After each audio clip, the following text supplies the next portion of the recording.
Cette réputation de bourreau des arbres, elle est certainement liée à cette image de l'arbre mort et de ce lierre qui a pris toute sa place et qui est très développé. On pense que le lierre a étouffé l'arbre et que l'arbre est mort à cause du lierre, mais pas du tout. Le pauvre lierre, son support est en train de mourir. Lui-même, ses jours sont comptés. Donc l'arbre ne craint rien de la présence du lierre et le lierre se nourrit uniquement par ses racines, en fait.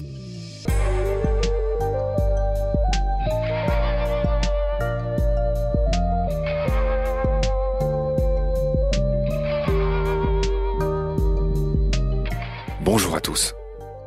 Ludivine de la Mare est naturaliste de métier, basée près de Ploërmel, en Bretagne.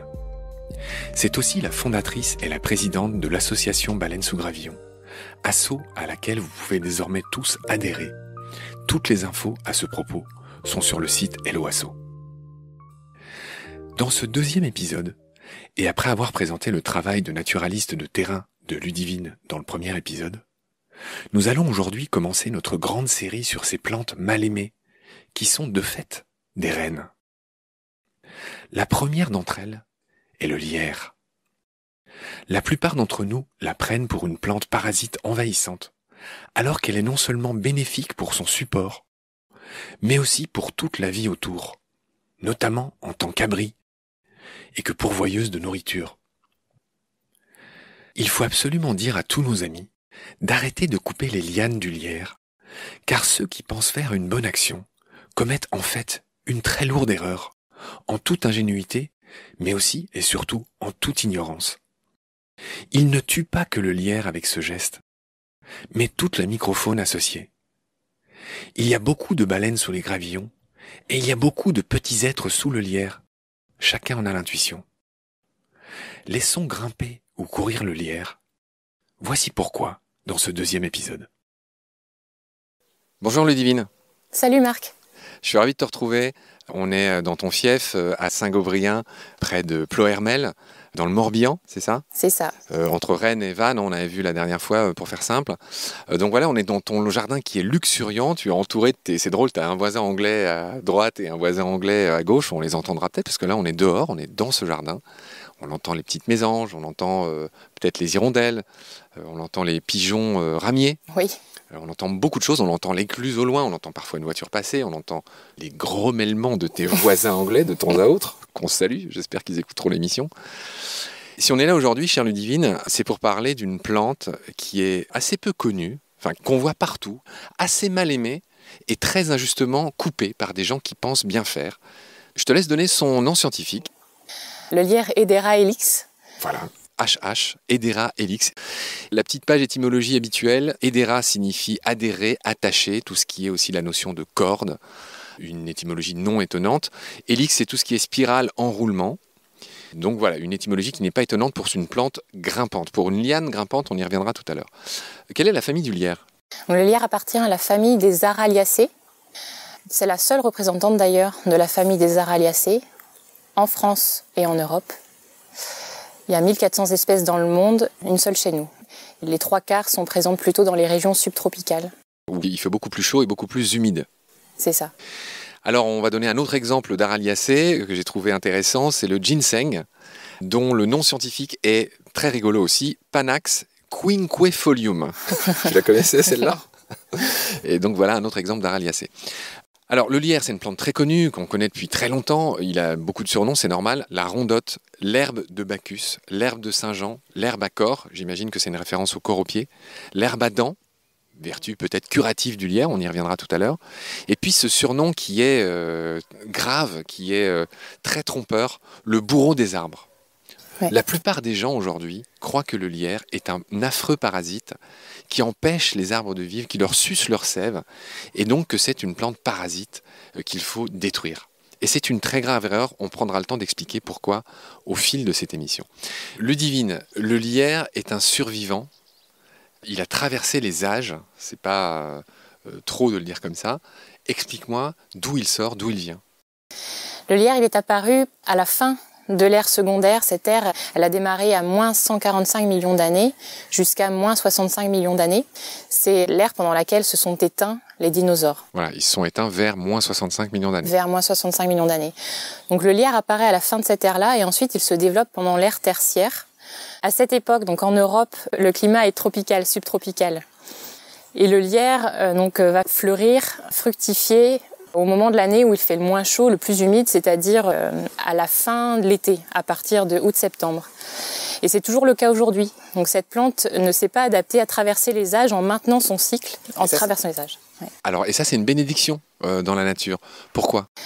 Parce que donc, ces fruits qui arrivent finalement début du printemps, vers mars-avril, arrivent au moment où il n'y a pas encore beaucoup de nourriture dans le milieu naturel. Il y a très peu de fruits à cette saison-là et ce sont quasiment les seuls fruits disponibles avec les prunelles, par exemple, qu'on connaît. Et donc c'est une grande source de nourriture pour plein d'oiseaux, ceux qui arrivent de leur migration pour se reproduire dans nos régions. Donc ils se ruent sur cette ressource en fait disponible et riche. Le lierre, il est apparu à la fin de l'ère secondaire, on l'a vu, c'était un climat tropical à cette époque. C'était l'époque du triomphe des angiospermes. Les angiospermes, c'est une grande famille de plantes, c'est ce qu'on appelle les plantes à fleurs, qui s'opposent aux gymnospermes. Sperme, on reconnaît là le mot qui veut dire graine. Angiosperme, c'est en gros la graine qui est entourée de quelque chose. En l'occurrence, l'ovule est entouré d'un ovaire. Et les gymnospermes, c'est tous les conifères, donc c'est les graines nues. Voilà, pour les grandes familles de plantes. Donc le lierre fait partie des angiospermes, qui se subdivisent en monocotylédones et en dicotylédones, pour faire plaisir aux jardiniers. Monocotylédones, c'est ces petites plantules qui jaillissent en donnant une seule petite feuille. Et les dicotylédones, il y a 2 petites feuilles au départ. C'est la grande différence entre les deux. On ne va pas aller plus loin là-dessus. Juste pour dire que voilà, le lierre, c'est un angiosperme. Il apparaît à l'époque du triomphe des plantes à fleurs qui colonisent la Terre. Et tu l'as dit, il n'a pas changé. Il s'est adapté petit à petit. Il fait partie des rares survivants de cette époque avec d'autres plantes. Tu peux me donner quelques exemples de ces plantes qui sont aussi des survivants ? Le hou, oui. Je crois que j'ai peut-être pas d'autres exemples, mais le hou, je sais. L'hellebore, le laurier sont aussi des survivants comme le lierre. Donc à ce titre, il est déjà vénérable. L'autre particularité du lierre, Ludivine, c'est que c'est une liane. C'est pareil, en Europe occidentale, il y en a très peu des lianes. Oui, très peu. Ce sont plutôt des plantes qu'on retrouve dans les milieux tropicaux. Donc chez nous, il y a le lierre, on en parle, et il y a très peu d'autres représentants. Il y a la clématite, qu'on reconnaît avec ses petites fleurs orange pâle, et ensuite ces petits pompons blancs en fait, qui sont des akènes surmontés d'un plumeau. La clématite qui produit de la lignine aussi, comme le lierre. Donc du bois, quelque chose de dur un peu. C'est ça. On y a aussi le chèvrefeuille. Qui sent bon. Qui sont très bons. Ces jolies fleurs entre blanc, orangé. Le chèvrefeuille qui est une liane qui modifie la forme du bois parce qu'elle a contrainte vraiment sur les branches ou sur le tronc quand elle s'enroule. Imprime des torsades sur les branches. On retrouve quelquefois en sous-bois des branches comme ça torsadées, très jolies. C'est souvent sous l'action du chèvrefeuille qui est passé par là à un moment donné. Oui, c'est drôle parce que la remise au fond de ton jardin, à la poignée de porte, tu as mis une branche comme ça qui a été transformée par l'action du chèvrefeuille. Elle est jolie, on dirait une corne d'antilope, toute torsadée. Ça, c'est le chèvrefeuille. Et la dernière représentant des lianes célèbres et si rares en Europe, c'est le houblon. La bière. Et oui, la bière. On est d'ailleurs en train d'en boire une là. Voilà, donc dire que c'était une liane, ça c'est fait. C'est une liane arbustive, donc elle ne fait pas partie de cette strate arborée. On ne va pas trop s'apesantir dans ces détails. On va rester sur cette floraison du lierre. Le lierre, on va partir du moment où il naît, où la plantule naît. Elle commence par ramper sur le sol et elle procède par thigmotropisme. Qu'est-ce que ça signifie, thigmotropisme ? Le thigmotropisme, c'est la réaction de la plante à un support, c'est-à-dire qu'elle va se déplacer en fonction de ce qu'elle touche, avec quoi elle rentre en contact. Donc que ce soit éventuellement un tronc, un mur, un support, voilà. Donc thigmotropisme, voilà, ce sont ces plantes qui sont tactiles. C'est le mot, et pour une plante grimpante, on se doute bien que c'est utile. Donc le lierre fleurit au bout de 8 à 10 ans seulement. Et j'aimerais que tu nous parles de son cycle de fleurs. Tu l'as un peu évoqué tout à l'heure, mais il produit des fleurs. C'est drôle, là, il y en a dans ton jardin. On est à la fin de l'été, elles ne sont qu'en bouton. Raconte-moi ce cycle du lierre. Alors tu parlais de la phase rampante, peut-être que du coup on peut décliner les 3 grandes parties de la vie d'un lierre. Qu'en effet ça commence à cette phase rampante. Typiquement dans certains sous-bois on voit vraiment des tapis de lierre, c'est très joli d'ailleurs avec un très joli vert profond. C'est la phase rampante du lierre qui peut durer quelquefois plusieurs dizaines d'années. Jusqu'à ce que le lierre, on l'a dit, par thigmotropisme, à un moment donné, trouve un support sur lequel s'ériger, s'élever pousser, s'enrouler. Et là, c'est ce qu'on appelle la deuxième phase de la vie du lierre. Il va garder ses feuilles très sombres, trilobées ou pentalobées, donc avec 5 ou 3 lobes, avec ce vert profond, capable de métaboliser avec une très faible quantité de lumière. Il va grandir sur cet arbre au rythme qu'il peut, selon la lumière disponible, etc. Et ensuite, une fois qu'il a atteint une certaine hauteur, il va accéder à davantage de lumière. Et c'est là qu'il attaque la troisième partie de sa vie, où il va commencer à produire des rameaux, enfin ce que j'appelle les rameaux fertiles, sur lesquels on va trouver des feuilles qui cette fois sont rondes ou cordiformes, en forme de cœur. Et c'est aussi sur ces rameaux que vont apparaître les fleurs, puis les fruits. Donc ces fleurs qui arrivent là en ce moment, tu l'as dit, on commence à les voir à partir de fin août-septembre. Les fleurs se forment. Et donc les fleurs arrivent finalement à la fin de l'été, là où pour le coup la lumière commence à décliner. Les fleurs et les fruits vont mettre très très longtemps à se développer. Les fruits vont mûrir et mettre quasiment 4 à 5 mois à mûrir jusqu'à mars-avril. Ok, donc le lierre a des feuilles alternées. Il présente un dimorphisme foliaire. Bon, tout ça, c'est des gros mots, mais on comprend, c'est ce que tu as dit. C'est qu'il a des feuilles différentes suivant le stade de sa progression, de sa vie. Ce sont des feuilles persistantes qui se renouvellent tous les 6 ans en moyenne. Peut-être c'est le moment que tu nous parles des crampons du lierre. Le lierre, c'est un arbre qui s'enroule, qui se fixe. Raconte-moi comment ça marche, comment le lierre s'agrippe. C'est fabuleux. Oui, c'est ça. Donc, dès l'instant où le lierre atteint cette phase où il va grimper, qu'il trouve un support, il grimpe, il va se mettre à fabriquer ces petites grappes de crampons qui sont en fait des poils transformés.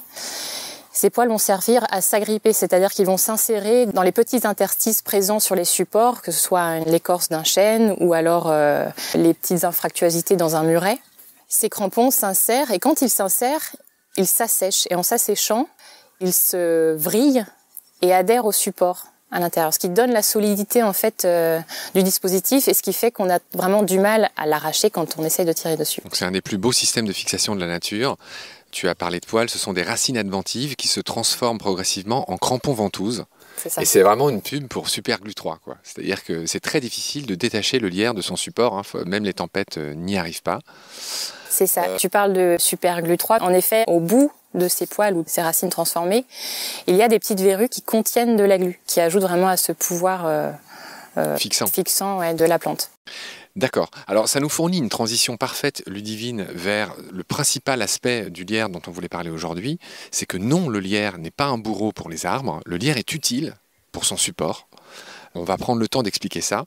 Ces racines adventives ne sont en aucun cas des espèces de pièges qui servent à piquer la sève de son arbre support. Ce sont juste un moyen de fixation. Je voudrais que tu reviennes là-dessus et que tu m'expliques comment se nourrit le lierre. Oui. C'est ça, tu l'as dit, c'est-à-dire que ce sont vraiment uniquement des crampons. En aucun cas, ces crampons sont capables d'aller chercher la sève à l'intérieur de l'arbre. Donc l'arbre ne craint rien, j'allais dire ça comme ça, mais de la présence du lierre. Et le lierre se nourrit uniquement par ses racines, en fait, qu'il a dans le sol, comme toute plante, comme l'arbre. À ce stade, je voudrais raconter qu'on a eu l'idée de faire cette émission avec toi parce que je me balade souvent avec toi dans la nature. Tu m'apprends à reconnaître les chants d'oiseaux. Tu es vraiment un puits de science. Et tu m'as fait remarquer, c'est vrai que parfois, quand on se balade, il y a des gens qui scient les grosses lianes de lierre pensant faire une bonne action pour la nature, pensant faire une bonne action pour libérer l'arbre du lierre. C'est une très mauvaise idée. Et toi, tu me dis que ça te fait mal au cœur à chaque fois.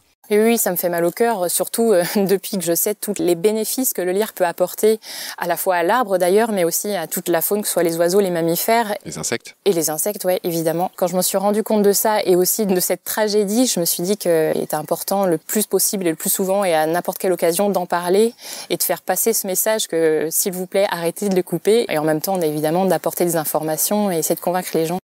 Donc le lierre, comme toutes les plantes, enfin comme beaucoup de plantes en tout cas, il se nourrit par ses racines. Et d'ailleurs, les gens qui coupent le lierre doivent bien se rendre compte qu'une fois qu'ils l'ont coupé, il s'assèche, il meurt. Ce qui montre bien qu'il dépend de ses propres racines pour se nourrir.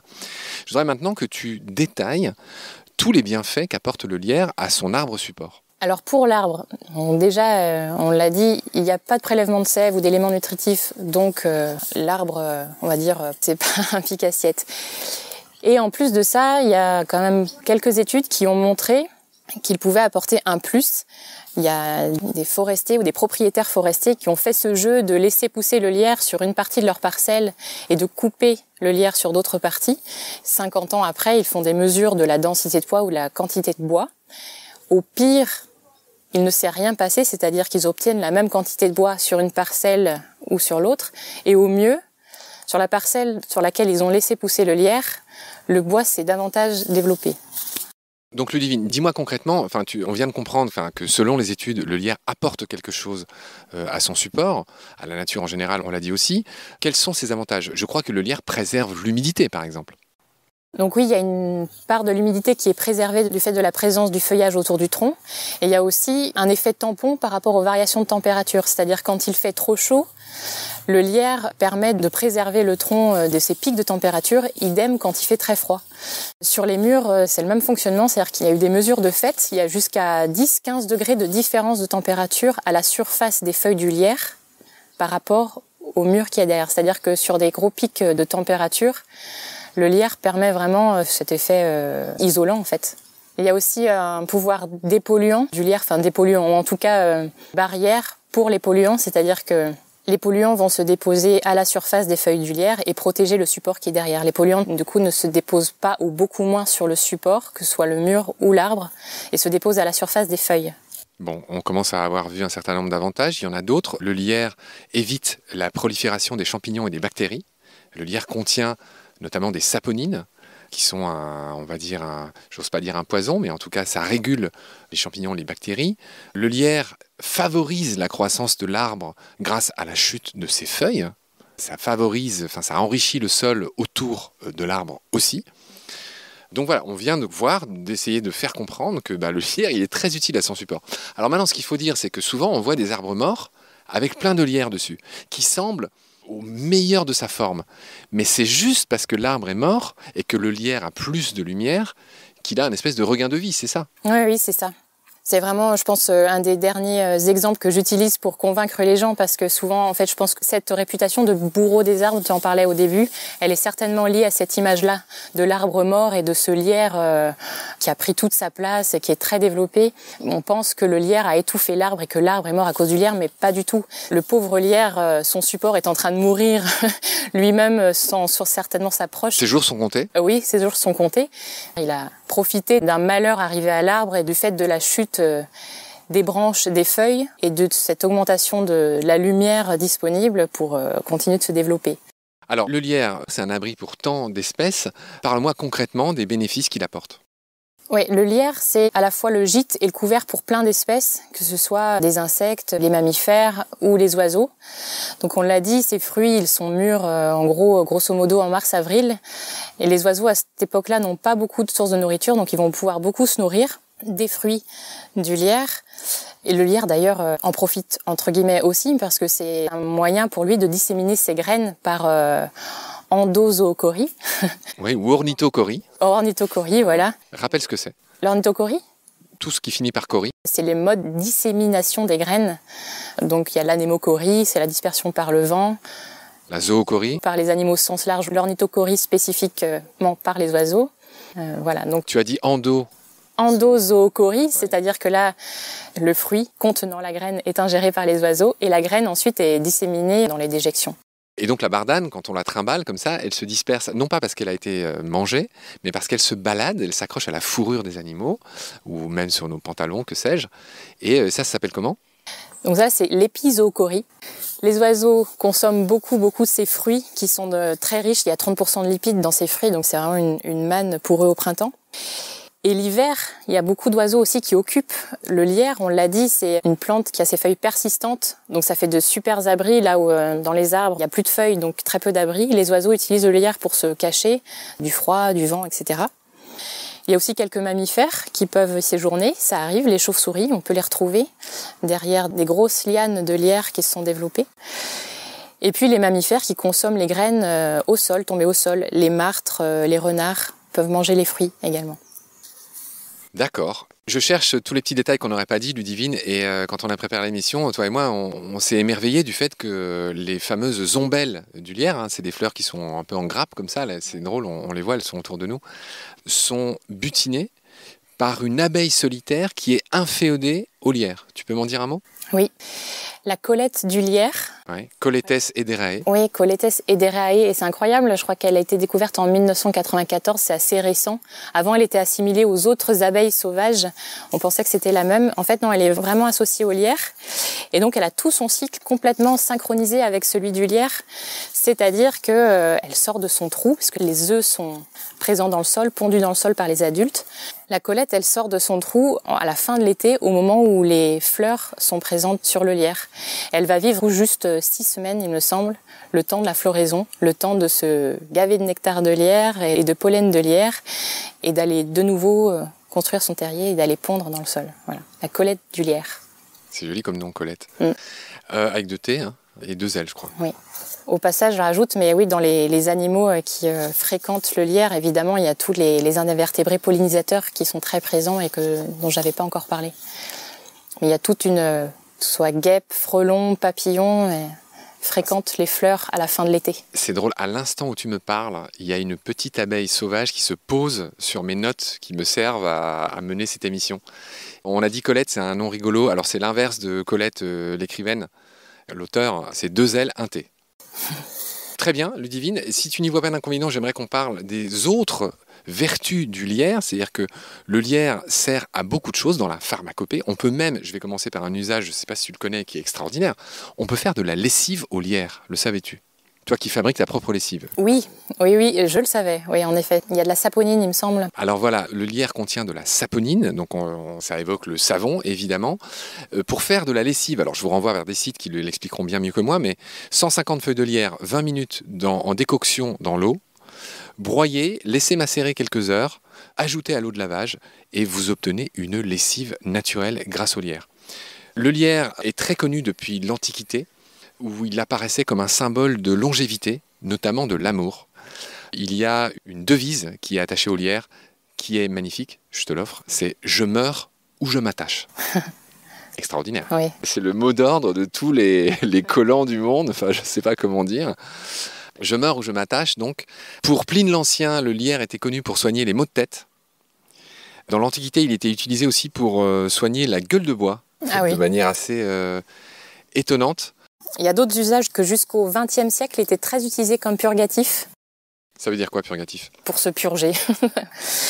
Dans les feuilles et le bois, il y a beaucoup de composés qu'on retrouve dans plein de médicaments et qu'on utilise encore aujourd'hui, que ce soit les saponocides, les flavonoïdes, acide caféique. Et donc, il a été très utilisé en tant qu'antispasmodique, anti-inflammatoire, analgésique aussi. Et a priori, il a été aussi utilisé contre la gale, très longtemps. La gale, c'est quoi? Alors, la gale, c'est quoi? C'est un parasite. Parasite, oui, mais alors... Sur la peau. C'est ça. Qui fait des galeries dans la peau, je crois. Une dernière utilisation qu'on voit souvent dans les composés, c'est plutôt les femmes qui utilisent ça éventuellement, mais il a des pouvoirs lipolytiques, donc on le retrouve beaucoup dans la composition des crèmes anticellulites. Génial, incroyable. Toi, c'est la pharmacopée, moi, c'est un peu la culture, l'Antiquité. J'aimerais dire un mot sur les Gaulois. On le sait, les Gaulois vénéraient le gui. Il faut savoir qu'ils vénéraient aussi le lierre, qui était aussi l'autre grande plante des druides. Cette plante était consacrée à Cernunnos. Alors, tous ceux qui ont lu Astérix connaissent Toutatis, et puis peut-être ceux qui ont lu d'autres BD connaissent peut-être Bélénos. Enfin, il y a les dieux gaulois, c'est intéressant, le panthéon gaulois, on en parlera, un de ces 4. Mais voilà, Cernunnos, c'était le dieu de la forêt des Gaulois. Le lierre était la plante qui lui était consacrée. Et donc, les Gaulois savaient que cette plante était très utile. Oui. J'ai lu que les druides considéraient le lierre comme protecteur de l'arbre. C'était le symbole de charité, d'immortalité. Voilà, il avait la vertu aussi d'éloigner les mauvais esprits. Je meurs, donc je m'attache, Ludivine. Est-ce que tu retiendras cette phrase qui m'a marqué au fer rouge depuis que j'ai préparé cette émission? Je te remercie beaucoup, Ludivine, pour cette émission sur le lierre. Je pense qu'on a été assez complet. On a fait tout ce qu'on a pu pour essayer de faire changer les idées sur cette plante qui est royale, en fait, enfin, que tout le monde méprise ou que tout le monde, au mieux, regarde sans la voir. Et on vient de voir que c'est une plante qui est essentielle. On a tout dit, elle a traversé les âges. Elle est essentielle pour tant d'espèces. Et en plus, elle est utile aux arbres sur lesquels elle pousse. Que dire de plus? Je te laisse le mot de la fin, Ludivine. S'il vous plaît, si vous avez du lierre chez vous, préservez-le, choyez-le et même profitez-en. En ce moment, les fleurs arrivent. Allez voir ce qui se passe. Vous allez voir plein de jolies merveilles. Et expliquer à tous ces gens qui coupent le lierre en pensant faire une bonne action qu'ils se mettent l'omoplate dans l'œil jusqu'au doigt. C'est ça? Ok, ce sera le mot de la fin. Alors, avant de finir l'émission, Ludivine, je voudrais rendre un hommage. J'ai beaucoup préparé cette émission et celles qui vont suivre grâce à un site merveilleux qui s'appelle Le Chemin de la Nature, qui a été fondé par Christophe de Haudy. Et je lui fais un gros coucou à Christophe parce que c'est drôle, les hasards de la vie. On s'est textoté aujourd'hui, on va se voir et on va sans doute faire des émissions avec lui. Voilà, je renvoie tous ceux qui nous écoutent vers son site qui est incroyable, Les Chemins de la Nature, avec de superbes vidéos. Tu le connaissais avant que je t'en parle. Le lierre, il n'y a pas que le lierre qu'on a dit, hein, Hedera helix. Il y a d'autres espèces de lierre qu'on trouve en France, qui sont des espèces importées, notamment Hedera hibernica, une espèce irlandaise apparemment à l'origine. Il y a le lierre des Canaries, le lierre de Colchide, alors je nous épargne les noms scientifiques, le lierre du Maroc, le lierre du Népal, le lierre de Russie, le lierre de Chypre, le lierre du Japon, et chacun sait qu'il existe des espèces de lierre qui sont un peu marbrées, avec des feuilles où il y a du blanc. Oui. Voilà, donc tout ça, ce sont des espèces, entre guillemets, exotiques. On l'a dit au début, nous, notre bon vieux lierre à nous, Hedera helix, c'est le seul de la famille des Araliacées. On va aussi rendre hommage au numéro de la Hulotte qui nous a, toi et moi, mis sur la piste au double numéro de la Hulotte. J'ai plus les numéros en tête, mais qui sont consacrés au lierre et dans laquelle on apprend énormément de choses. Donc merci à la Hulotte aussi, on s'en est inspiré pour préparer l'émission. Merci Ludivine, à la prochaine pour une autre plante injustement méprisée. Merci Marc, à bientôt.